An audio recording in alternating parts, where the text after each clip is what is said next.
João 15, primeiro vai dizer assim: eu sou a videira verdadeira, e o meu Pai é o lavrador.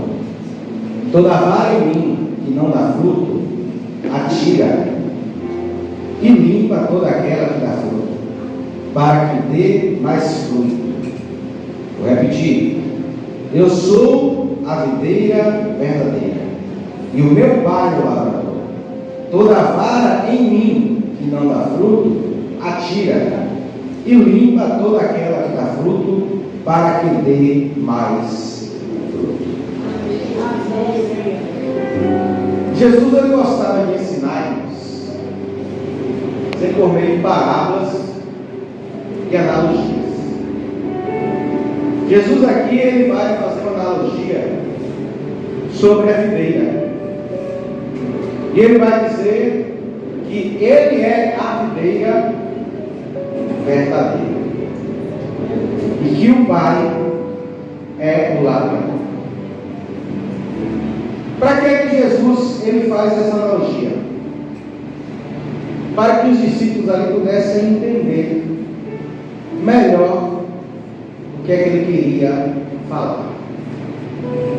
Jesus aqui, ele tinha acabado de ceiar com seus discípulos, a última ceia.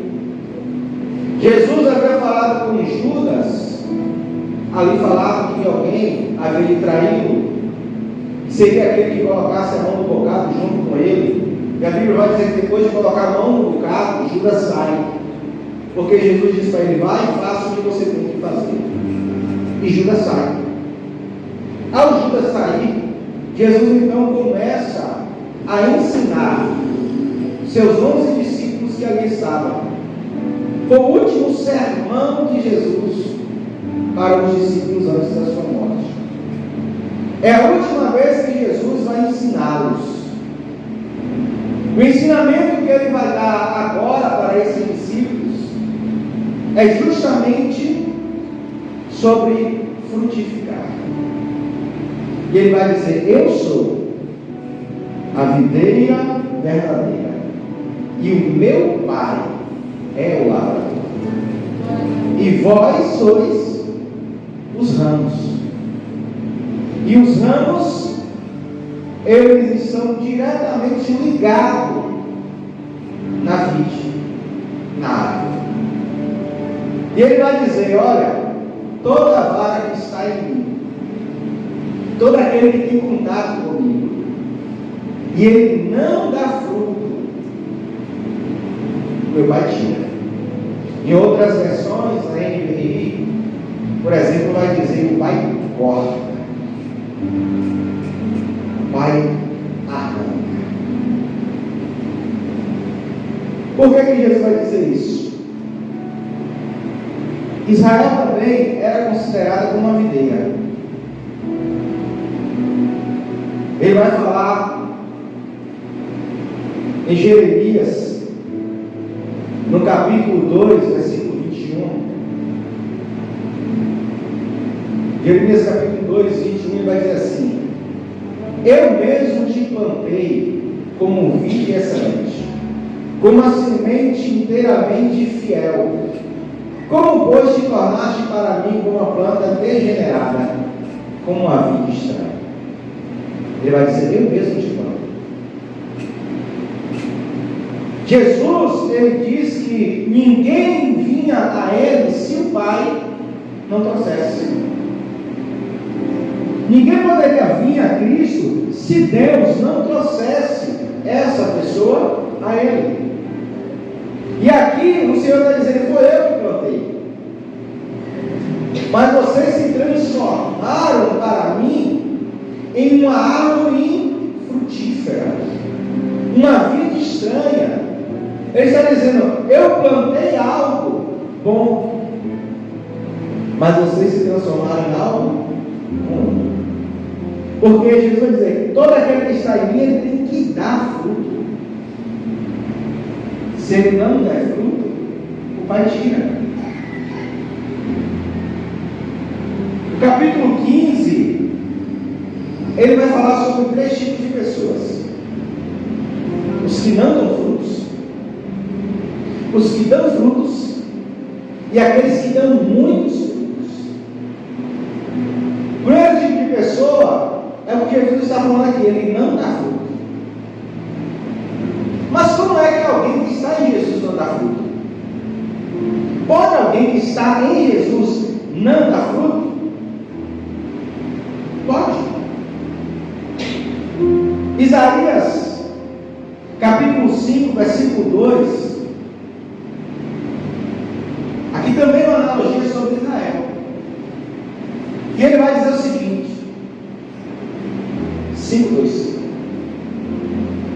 E cercou-a, e limpou-a nas pedras, plantou-a de excelente vides, e edificou no meio dela uma torre, e também construiu nela um lagar, e esperava que desse uvas boas, porém deu uvas bravas, uvas ruins. Deus limpou, Deus cuidou, cercou, e esperou que desse frutos bons, mas não deu. Deu frutos ruins. Não vemos hoje, não é comum também vemos hoje, dentro da igreja, a gente vê pessoas que acharíamos que cresceriam em Cristo, que daria ótimos frutos, e de repente a pessoa não condiz com aquilo, se mostra totalmente diferente, começa a se tornar em uma pedra de tropeço dentro da igreja, começa a criar escândalos. Por quê? Embora estando em Cristo, embora Deus esteja cuidando, não é do interesse dela, porque não é de Deus. O interesse de Deus é cuidar, zelar e dar fruto. Não é do interesse da pessoa. Ela não se deixa cuidar, ela não se deixa amoldar, ela não se deixa ser cuidada ao ponto que gere nela essa transformação de vida para que ela dê frutos. Mas o interesse de Deus é que dê frutos. Ele disse: eu limpei, eu tirei o que estava atrapalhando, eu plantei, eu cuidei, eu cerquei, e achei que seria uma árvore que desse bons frutos. Mas não foi assim. Em Mateus, no capítulo 21, o Senhor, Ele está indo a Jerusalém. Ele está saindo de Betânia, ele está indo para Jerusalém. E a Bíblia diz que ele vê uma figueira. E quando ele olha para a figueira está cheia de folhas, está bonita. E a Bíblia diz que ele foi até a figueira para ver se tinha frutos. E chegando lá não encontrou nenhum fruto e disse: nunca mais ninguém coma fruto de ti. E ela secou no mesmo instante. Alguém pode dizer assim, mas por que Jesus, não achando fruto nela, amaldiçoou ela? O texto vai dizer assim, porque não era tempo de frutos, mas ela estava cheia de folhas. E a figueira ela tem algo peculiar. O fruto vem antes das folhas. Se você vê ela num tempo que não é tempo de frutos, ela vai estar toda seca, só galhos, não tem folhas, até que os frutos começam a aparecer.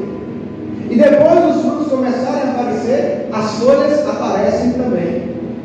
Só que essa figueira está cheia de folhas e não tem fruto nenhum. Ou seja, ela tinha uma aparência de algo que ela não era. Ela estava mostrando algo que verdadeiramente ela não era. Embora ela estivesse cheia de folhas e nem olhasse para ela de longe, dizia assim: rapaz, aquela dali deve estar bem carregada, deve ter muito fruto ali. Não tinha nenhum. era só aparente.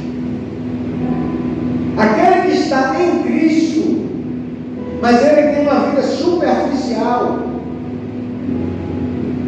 Quem olha de longe vai dizer assim: não, ali deve ser pessoa excelente. Quem não conhece vai dizer: não, ali realmente deve ser alguém que a gente vai olhar e dizer: aquela dali arrebenta. Mas quando começa a ver, quando começa a conhecer, quando começa a conviver, a vida não é nada daquilo, que é só aparente, é só uma aparência. Exemplo de Judas estava com Cristo. Por 3 anos e meio, Judas acompanhou o ministério de Jesus, viveu, ouviu, presenciou. Foi também usado para realizar milagres. Ajudou Jesus no seu ministério. Mas no fim, se mostrou um traidor. Porque ele tinha um relacionamento externo com Cristo, não um relacionamento interno. Ele vivia de modo a quem observava e olhava Judas andando com Jesus, com os discípulos, e olhava e dizia: não, ali realmente é alguém excelente, anda com Jesus, discípulo de Jesus. Mas quando ele demonstrou a sua verdadeira natureza, viu quem ele era. Embora ele andasse todo o tempo com Jesus, ele estava com Jesus, mas ele estava externamente, interiormente não. Ele não tinha verdadeiro relacionamento com o Senhor. Temos que estar em Cristo. Cristo está em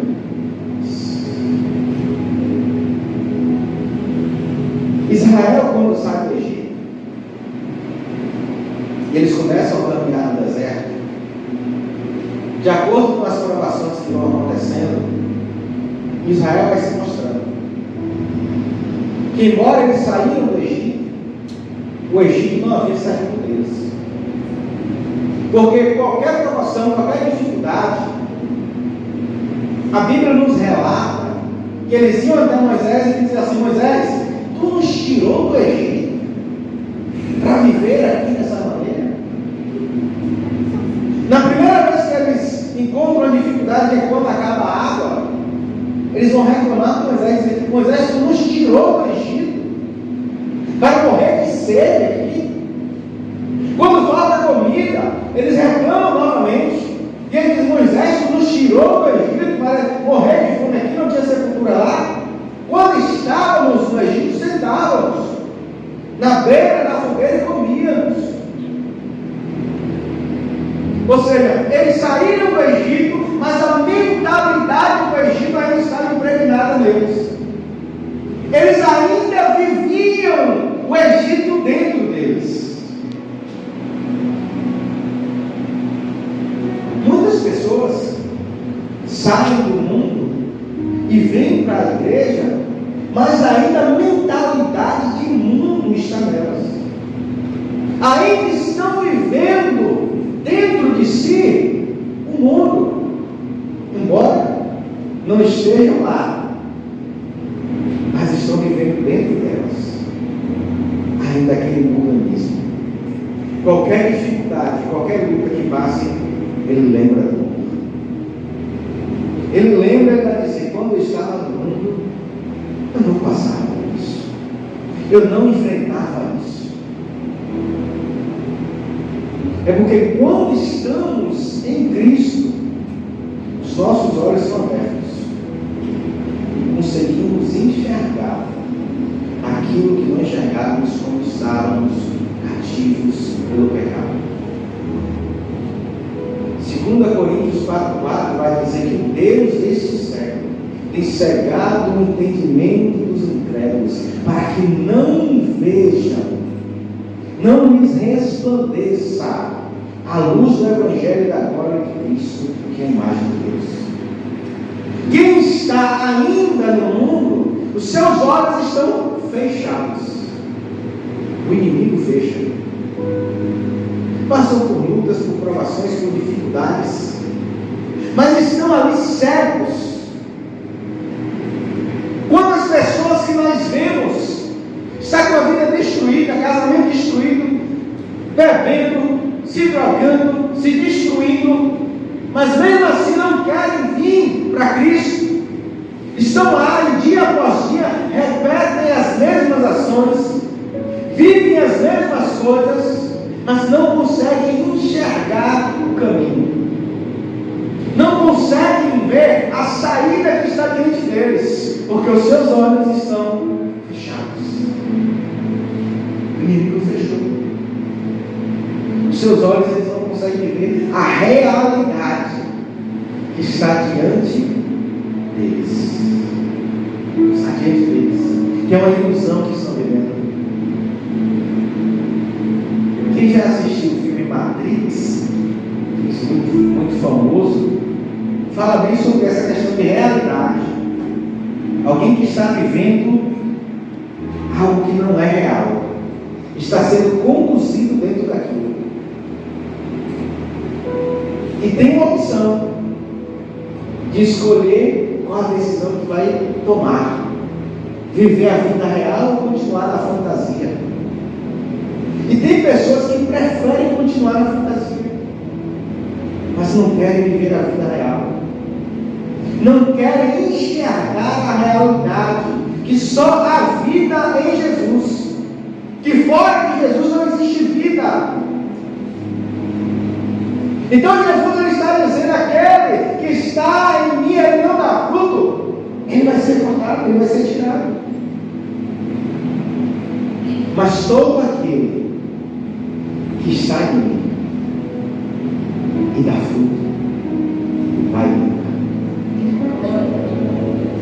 vai poda, o Pai vai cuidar. E para que é que o Pai vai cuidar? Para que dê mais fruto. Ele vai limpar.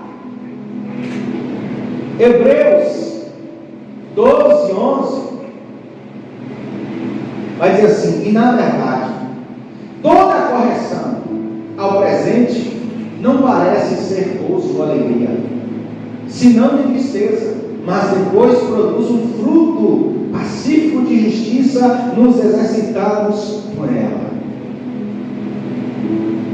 A limpeza dói, a poda dói.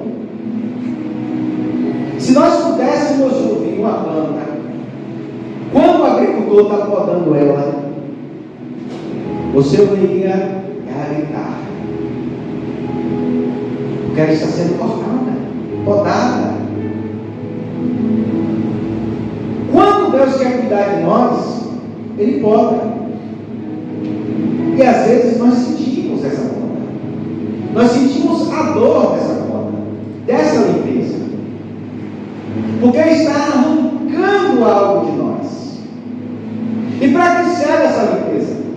A planta, quando ela começa a dar frutos, ela começa a crescer, ela começa a criar muitas folhas, e às vezes atrapalha ela frutificar. As muitas folhas impedem que os ramos deem frutos. As muitas folhas impedem que ela absorva a luz de maneira adequada. Então ela precisa ser limpa, ser podada, para que ela não produza mais. E nós, quando começamos a dar frutos, o Pai ele começa a limpar. Porque quando começamos a crescer, junto com esse crescimento vem outras coisas na nossa vida. Às vezes começamos a ficar altivos, às vezes começamos a ficar soberbos, às vezes vão se achegando pessoas a nós que não deveriam estar ali. E Deus começa a tirar, Deus começa a podar, e isso dói. Porque quando Deus começa a arrancar isso da nossa vida, nós vamos sentir, porque é algo que estava ali e queríamos que estivesse ali. Mas Deus ele sabe que aquilo ali vai nos impedir de crescer mais, vai nos impedir de dar mais frutos. Glória a Deus. Por isso o Pai, Ele vai limpar, Ele vai arrancar isso da nossa vida, porque Ele sabe o que é melhor para nós. Ele sabe o que é melhor para nós.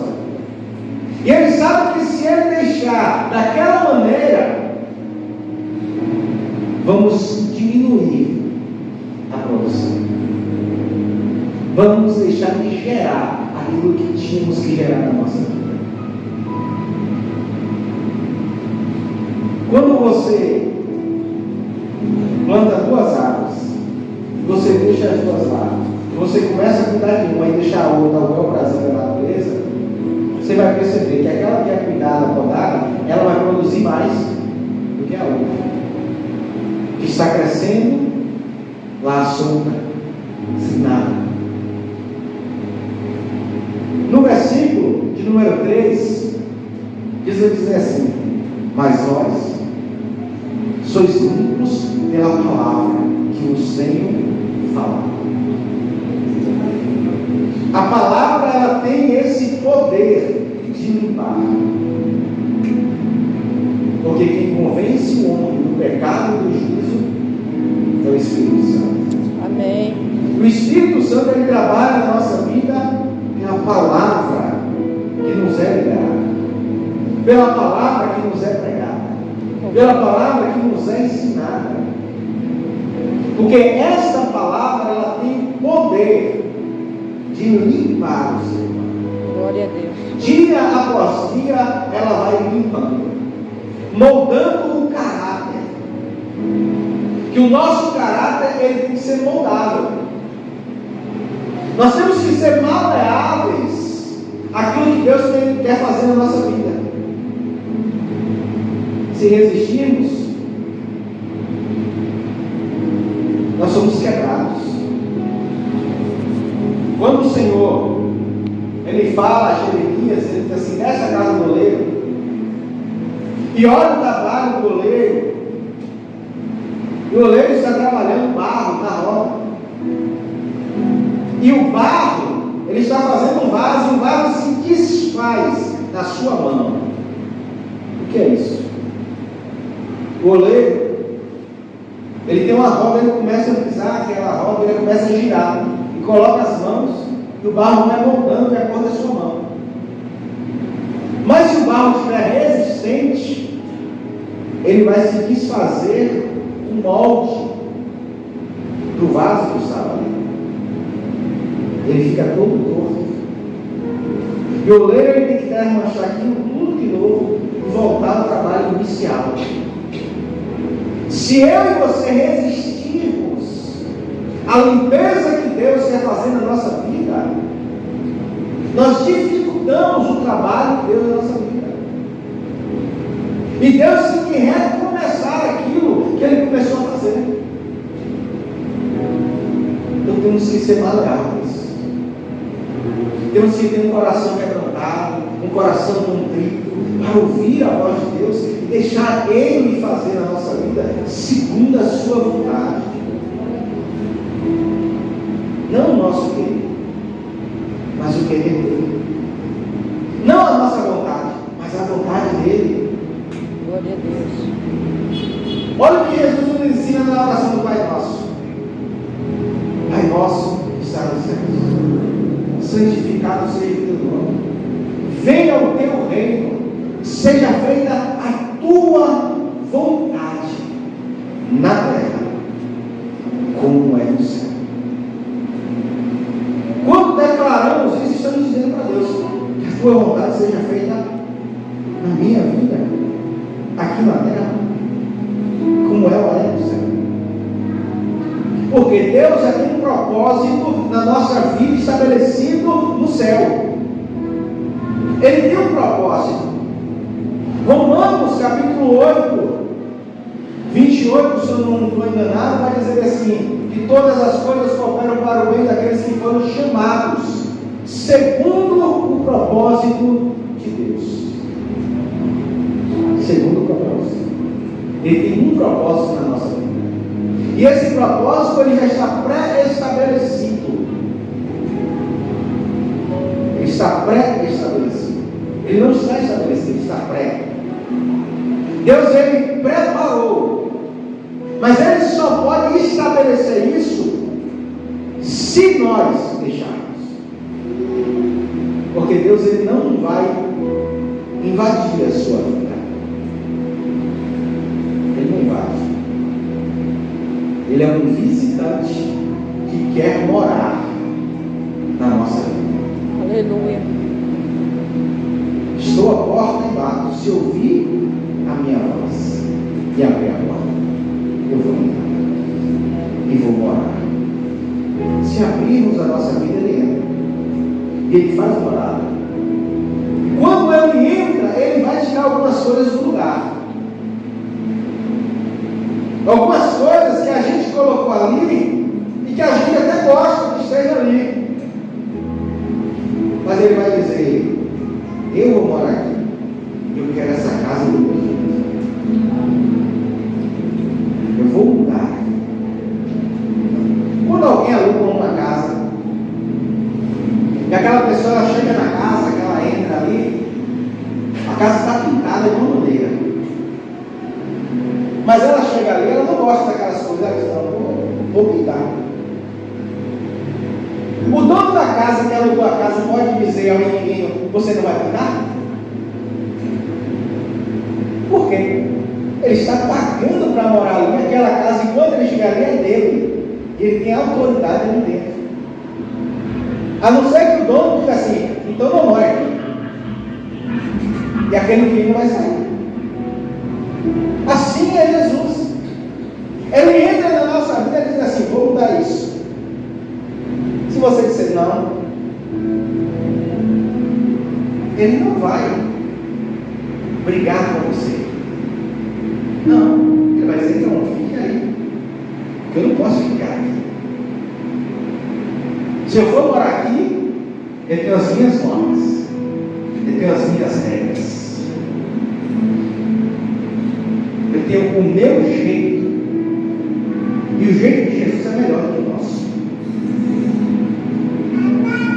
O que ele enxerga para fazer é muito melhor. Isaías capítulo 55, ele vai dizer assim: olha, porque os meus pensamentos são maiores do que os vossos pensamentos, e os meus caminhos são mais altos do que os vossos caminhos. Os pensamentos dele são melhores, os caminhos do Senhor são mais altos. Os nossos caminhos são tortuosos. Há caminhos que para o homem parecem caminho de prosperidade, mas no fim é destruição e morte. É assim. Aquele que quer dar fruto na presença do Senhor tem que ser deixado limpo, tem que se deixar mudar. Todo aquele que está no Senhor, ele dá fruto. Que fruto é esse? Gálatas 5:22 vai nos dizer: mas o fruto do Espírito é amor, alegria, paz, longanimidade, benignidade, bondade, fé, mansidão e temperança. Esses são os frutos que tem que estar na minha vida. Ah, mas fruto não é ganhar almas? Também. Mas esse não é o fruto que sempre Jesus quer na nossa vida. Porque se você tivesse esses 9 frutos aí, às vezes você não precisa nem pregar, porque a sua vida vai ser uma pregação. Paulo ele escreve os Colossenses, se eu não estou enganado, ele vai dizer assim: a nossa vida é uma carta aberta, lida por todos. A nossa vida é uma carta aberta. Porque aquele que tem os frutos do Espírito Santo, ele exala a presença de Deus. Ele exala a presença do Senhor. Ganhar almas é o nosso dever. É uma incumbência que Jesus deixou para nós. Ide por todo mundo, pregar o Evangelho a toda criatura, fazendo discípulos de todas as nações, batizando-os em nome do Pai, do Filho e do Espírito Santo. Porque ganhar almas não está entre os frutos. Porque ganhar alma qualquer um pode ganhar.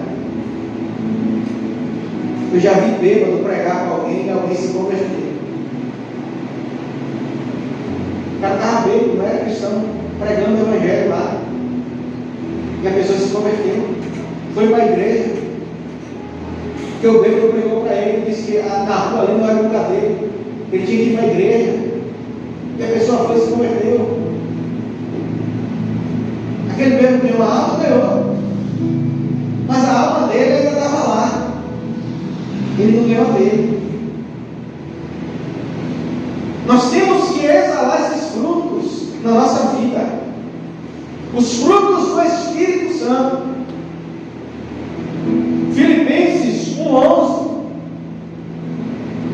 também vai nos dizer: cheios dos frutos de justiça, que são por Jesus Cristo para a glória e louvor de Deus.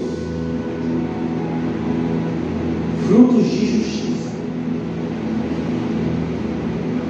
Jesus, ele diz: eu vos chamei para que vá e deis frutos, e frutos de justiça, de arrependimento. É os frutos que Deus quer para a nossa vida. E para que eu dê esses frutos, eu tenho que estar em Jesus. A minha vida tem que estar em Jesus. No versículo de número 4 ele vai dizer: estais em mim e eu em vós. Como a vara de si mesmo não pode dar fruto se não estiver na videira, assim também vós, se não estiver em mim. Eu não tenho como dar frutos se eu não estiver em Jesus. Se Jesus não estiver na minha vida, eu não posso dar frutos. João, capítulo de número 8, versículo 32, versículo bastante conhecido: e conhecereis a verdade, e a verdade vos, bastante conhecido. Conhecereis a verdade. O que é conhecer a verdade? É ler a Bíblia. É ouvir uma pregação. Que hoje você não está ouvindo uma verdade bíblica. Que você pode dizer: não, eu estou conhecendo a verdade, então eu estou liberto. Eu estou livre. Coisas de Deus que criam nele. Se vocês permanecerem na minha palavra, verdadeiramente sereis meus discípulos. Aí conhecereis a verdade. Só conhece a verdade aquele que permanece. Não é aquele que ouve. É aquele que permanece. Aquele que vive. Aquele que vive permanente em Cristo. Esse conhece a verdade e esse está livre. Esse está liberto. Não é só ouvir, não é só ler, é permanecer na palavra. A palavra ela só tem o poder de libertar aquele que vive na palavra, aquele que vive no Senhor. Aí esse, ele vai dar fruto. E ele vai dar muito fruto. O versículo de número 5 vai dizer: eu sou a videira, vós as varas. Quem está em mim e eu nele, esse dá muito fruto. Esse dá muito fruto. Para eu dar muito fruto, eu tenho que estar no Senhor. Eu comecei a servir ao Senhor. comecei a dar fruto. Deus começou a trabalhar, a limpar a minha vida. Eu comecei a dar mais fruto. Eu permaneci na palavra. Eu comecei a viver verdadeiramente a palavra. Eu estou dando muito fruto. Esse dá muito fruto. Porque sem mim nada podeis fazer. É engano quem acha que pode alguma coisa sem Jesus. Sem Jesus eu não posso nada. Jesus é quem faz tudo na minha vida e na sua vida. É Ele quem garante que eu vou dar fruto. Porque é Ele quem prepara a terra. É Ele quem limpa. É Ele quem cerca. É Ele quem cuida. É Ele quem alimenta. Tudo é Ele. Tudo é por Ele, para Ele e para Ele. E nada sem Ele podemos fazer. A nossa vida tem que estar estabelecida nisso. Que sem Jesus não podemos fazer nada. Porque se estivermos fora de Jesus, versículo de número 6, se alguém não estiver em mim, será lançado fora, como a vara e secará, e os colhem lançam no fogo e arde. Fora de Jesus, sou lançado fora, e fora dele, a única coisa que resta para mim é secar. Quando você corta um galho de uma árvore, tira ele e bota lá, ele vai secar. Se tiver alguma folha dele, seca e cai. Ele começa a morrer, porque ele está fora da árvore. Fora de Jesus, eu perco tudo. Eu perco tudo. Fora de Jesus, já não há mais nada para a minha vida. Nada. Por isso é que Pedro, quando Jesus perguntou à multidão, assim: e vocês? Também não vão? Pedro ele diz assim: Senhor, para que iremos nós? Só tens a palavra de vida eterna. Oh, glória. Só Jesus, irmãos, tem a palavra de vida eterna. Buda não tem a palavra de vida eterna. Maomé não tem a palavra de vida eterna. Allan Kardec não tem a palavra de vida eterna. Só Jesus. Só Jesus tem a palavra de vida eterna. Porque só Ele abre mão da sua vida como Deus. Filipenses capítulo 2, versículo 5. Ele abre mão. De sorte que haja em vós o mesmo sentimento que houve também em Cristo Jesus, os seres, que sendo em forma de Deus, não teve por usurpação ser igual a Deus, mas se fez a si mesmo nenhuma reputação, tomando a forma de servo, fazendo-se semelhante aos homens, e se achando na forma de homem, humilhou-se a si mesmo, sendo obediente até a morte e morte. Ninguém abriu mão da sua glória para se transformar em um ser humano. Ninguém se fez servo sendo o Senhor. Ninguém foi até a cruz e morreu pelos nossos pecados e ressuscitou ao terceiro dia e subiu aos céus e está à direita de Deus e intercede por nós. Oh, glória. Ninguém. Só Jesus. Amém, Jesus. Então só Ele tem a palavra de vida eterna, Amém, que Jesus. pode nos salvar. Aleluia, Jesus. lançados fora. Mateus 7:22 vai dizer assim: muitos dirão naquele dia: Senhor, Senhor, não profetizamos nós no teu nome? E em teu nome nós expulsamos demônios? E em teu nome não fizemos muitas maravilhas? E então lhes direi abertamente: nunca vos conheci, apartai-vos de mim, vós que praticai iniquidades.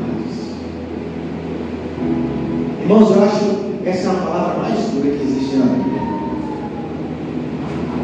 Porque Jesus está dizendo naquele dia: eu vou falar para eles, eu não te conheço.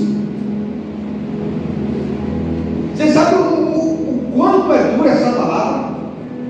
Jesus dizer para alguém assim: não te conheço não sei quem você é, mas Senhor, pregamos no teu nome, profetizamos, expulsamos demônios, fizemos maravilhas, mas eu não te conheço. Porque fez tudo isso, mas vivia uma vida falsa, era aparente, tinha a aparência que dava frutos, mas não tinha fruto nenhum da sua vida. E o Senhor vai dizer: lançaram fora. Imagine alguém que viveu a vida pregando o Evangelho, profetizando, revelando, curando, e chegar naquele grande dia, Jesus dizer para ele: eu não te conheço. Imagina que duro. Que duro será para alguém ouvir essa palavra? A palavra mais dura que alguém pode ouvir. Por isso nós temos que dar frutos para o Senhor. Temos que viver a palavra na nossa vida. Temos que ter os frutos do Espírito Santo em nós. Temos que ter amor, alegria, bondade, paciência, domínio próprio. Temos que ter. Temos que amar. Jesus, antes de alçar aos céus, ele diz assim: eu vos dou um novo mandamento: amai-vos uns aos outros, como eu vos amei. Jesus elevou o nível, irmãos. No começo dizia assim: ame. Lá na lei, ela diz assim: ame o seu irmão e aborreça o seu inimigo. A Jesus vem e diz assim: pois eu vos digo, orai pelos vossos inimigos, amai-vos uns aos outros, como vocês se amam, como eu me amo, eu tenho que amar o outro. Mas Jesus, agora, quando vai subir ao céu, ele diz assim: olha, eu vou subir o nível. Ame uns aos outros como eu amei vocês. E como é que Jesus nos amou? Dando a vida. Dando a vida. Se entregando. Jesus sempre ele pede um pouco mais de nós, irmãos. Ele sempre requer um pouco mais de nós. Veja que o texto está dizendo assim: ó, se eu dou fruto, ele quer que eu dê mais fruto. E se eu dou mais fruto, ele diz: dê muito fruto agora. Sabe por quê? Porque ele me conhece, ele te conhece. Ele sabe quem nós somos. Ele sabe a essência que está dentro de nós. E a essência veio dele. E como a essência veio dele, ele sabe o que é que se pode produzir dessa essência.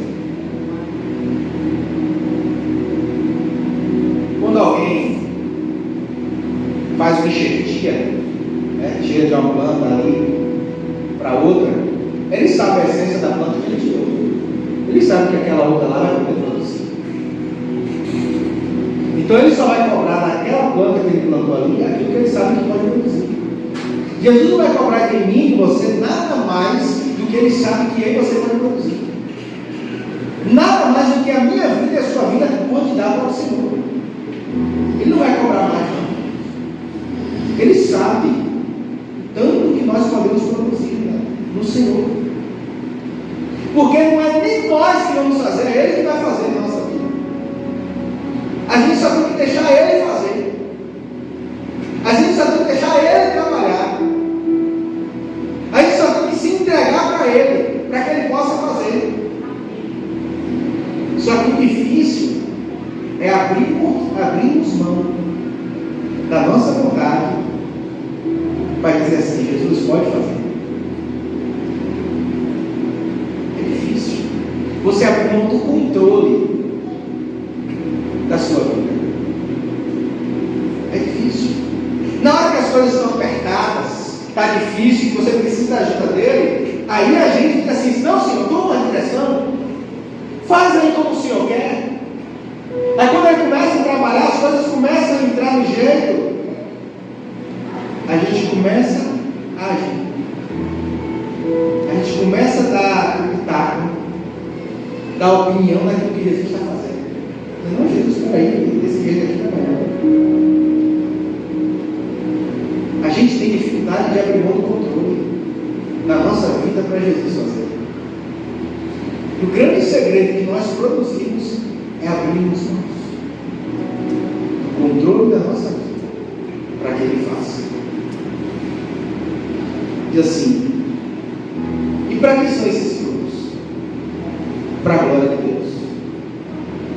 Versículo de número 8 vai dizer assim: ó, nisto é glorificado meu Pai, que deis muitos frutos, assim sereis meus discípulos.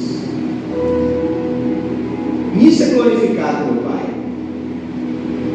Qual é a glória de Deus? Que eu dei muito fruto. Que a minha vida seja frutífera na presença dEle. Nisso o nome do Senhor é glorificado. Nisso o nome do Senhor é exaltado. Não é simplesmente por eu abrir a boca e dar glória. Não é simplesmente por eu abrir a boca e dar aleluia. Não é simplesmente por eu abrir os meus lábios e louvar a Deus. Não. Não é. Não é. Porque Jesus, Ele vai dizer: esse povo me honra com seus lábios, mas longe estão de mim. Falar, honrar a Deus com os lábios, muita gente faz. O próprio Jesus disse: eles estão me honrando com os lábios, mas não com as suas vidas. É mais importante para Deus que a nossa vida honre a Ele. É mais importante para Deus que a nossa vida seja uma vida de excelência na presença dEle. É mais importante para Deus que Ele olhe para nós e Ele veja que nós estamos frutificando. Ele veja que o nome dEle é glorificado nas nossas vidas.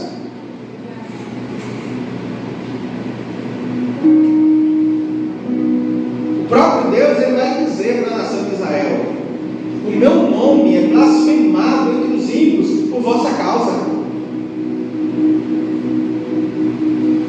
O nome do Senhor estava sendo blasfemado por causa da nação, que não estava com a vida como condizia. Como é que eu digo que sirvo ao Senhor, mas a minha vida não diz isso? Como é que eu digo que eu sou cristão, mas a minha vida não condiz com isso? Estou só honrando com os lábios, estou só falando com a boca,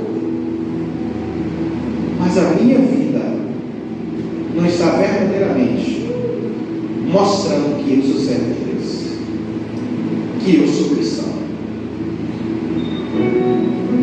Ele está dizendo: meu Pai é glorificado nisso, que dês muitos frutos, assim sereis meus discípulos. Que é o discípulo? Aquele que aprende com o mestre, ele vai replicar aquilo que ele aprendeu. Ele vai fazer a mesma coisa que o mestre faz. Esse é o discípulo. O que é um cristão? Um pequeno cristão. Ser cristão é ser um pequeno cristão. Paulo ele vai dizer assim: ó, sejam meus imitadores, como eu sou de Cristo. Como eu sou de Cristo. Paulo, ele se agarrou tanto aos ensinamentos de Jesus, que ele teve a audácia de dizer: imitem. Façam como eu faço, porque eu estou fazendo o que Jesus fazia. E Paulo, ele foi até as últimas consequências para fazer aquilo que Jesus fazia. E morreu pelo Evangelho. Morreu por amor à palavra. Se deixou moldar. Ele se deixou moldar. Ele se deixou servir. Olha quem era ele, o seguidor da igreja. Olha em que ele se transformou. O maior missionário que houve. O difusor do Evangelho. Que difundiu o Evangelho pela Ásia, pela Europa, pela África. Se hoje nós estamos pregando o Evangelho, qual é um dos principais responsáveis? Sede sempre, meus imitadores, como eu sou de Cristo. Será que se nós sairmos hoje na sociedade, nós podemos dizer isso para alguém? Imite a minha vida, porque eu tenho imitado a Cristo. Será que nós podemos dizer isso? Que nós somos exemplos a serem seguidos? Que a sociedade pode olhar para nós, pode dizer assim: não, ali é alguém que eu posso ter como exemplo na minha vida. Ali está alguém que eu posso seguir os passos, que eu posso fazer o que aquela pessoa faz. Será que nós podemos fazer isso hoje? Nós temos que começar fazendo introspecção na nossa vida, analisar, ver aonde Deus precisa limpar. Dizer assim: pode limpar, pode tirar, pode arrancar, se é para a tua glória, se é para a tua honra, se é para o teu nome ser glorificado na terra sobre a minha vida, então pode fazer, porque o nome dele vai ser glorificado nas nossas vidas, irmãos. A partir do momento que deixarmos ele ter o controle e ele começar a controlar, ele começar a fazer aquilo que ele precisa, nós daremos frutos, não são poucos, daremos muitos frutos para o Senhor. E é isso que ele quer. E nós somos capazes de dar esses frutos que ele precisa.